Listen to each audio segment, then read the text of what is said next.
Good morning guys mga katropa. Ito nga tayo at magluluto tayo ngayon ng sweet and sour. Panoorin nyo ito hanggang dulo para matuto kayo magluto nito. Hindi ko lang alam kung tama itong niluluto ko. Kung tama yung way ng pagluluto ko, depende na lang sa inyo. Depende na naman sa kinalakihan natin yan eh. Ito nga piniprito ko na itong malaking talakitok nito na nahuli sa dagat sa karagatan ng Zambales. Iahon na natin ang talakitok. Tapos na natin iprito. Pero magpiprito rin tayo ng ating carrots. Yan, para may kasamang gulay. Piprito lang natin konti, wag sagad para hindi ma-over. Kasi mamaya papainitan pa natin yan. Ihahalo natin sa maluluto natin sauce. Sunod natin gagawin ay maggigisa na tayo ng bawang. Unahin natin itong bawang.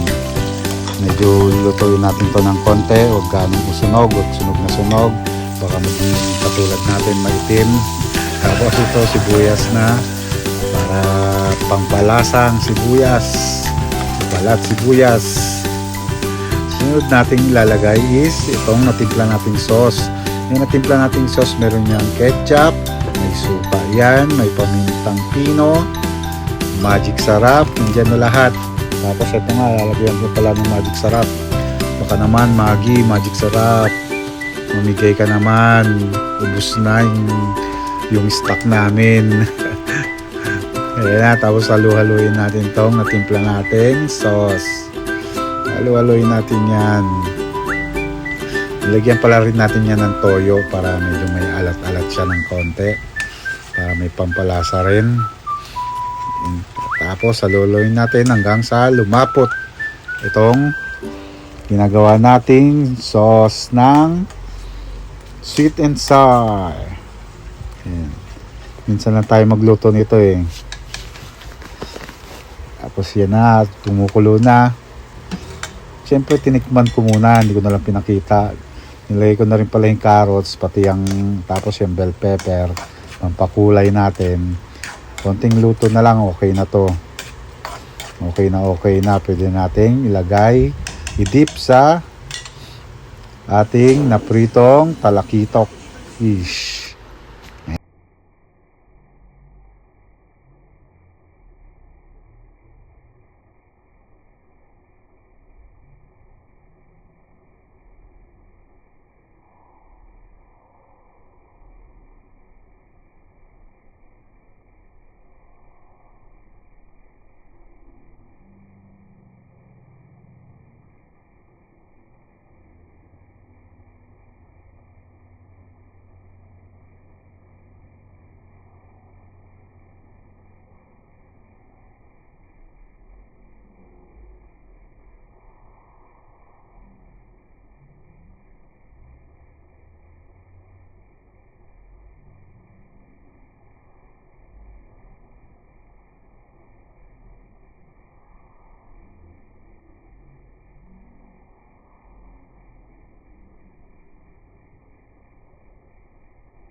Yun na nga guys, at okay na, napanood nyo naman yung slow mo.